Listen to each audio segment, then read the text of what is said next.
kami ng office. Sa scout lang din naman, paikot-ikot lang naman, diba? Oo. Yung bar mo? Wala na yun. After a year, walang ROI so kailangan kong i-let go. Nasa franchise kami ngayon. Parang okay naman yun, ba? Okay naman. Kami ni Bianx.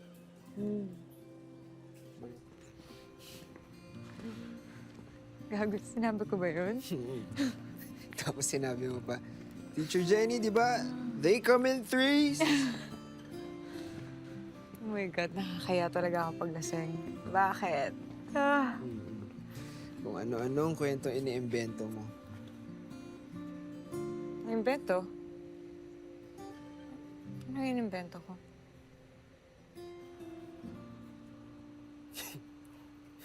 Yung alamat ng una nating sex. Hindi invento yun, ah. Sorry, pero imbento yun.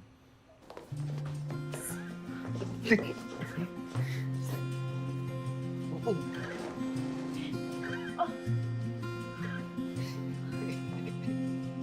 Pangs. Putang inang trip yan. Bakit ang damit?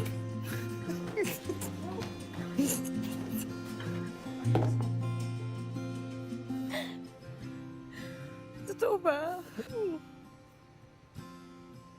Shit. Okay. Dahil dyan, kailangan ko ng beer. Sige, game. Basta wala nang sex, ha? Gago. So, Bianca. Yes. It's Bianca. What is she like? Hanip? Interested? Siyempre, interested ako. Papakasalan mo eh. Madalang kaya yun. Well, she's 2 years older than us. Focused. Driven. Meron siyang dry and dark sense of humor. Na minsan offensive pero hindi niya sinasadya. Paano? Okay. So, pumunta kami dun sa lamay ng lolo niya.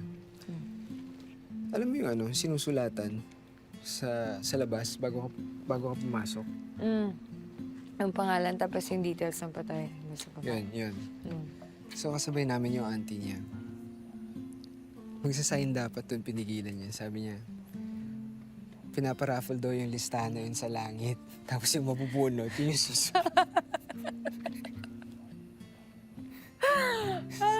Nakakatawa. Sabi ko na magkakasundo kayo na.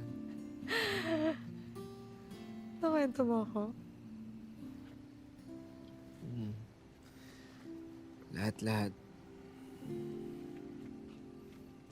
Ano sabi niya?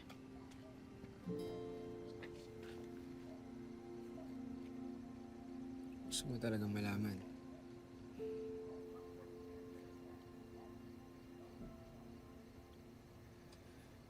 Ang tanga mo daw kasi pinakawalan mo ako.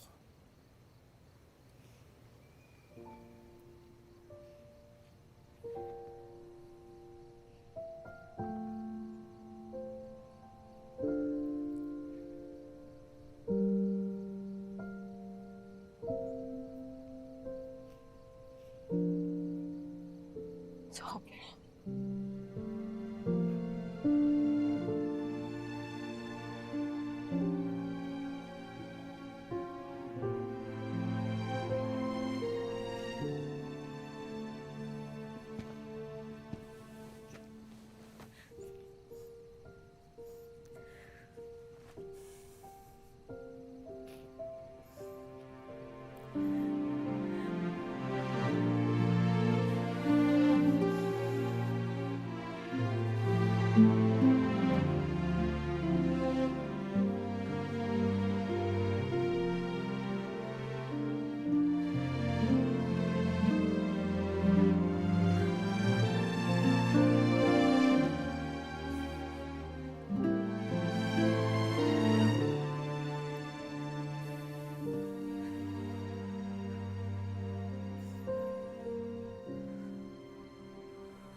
Thank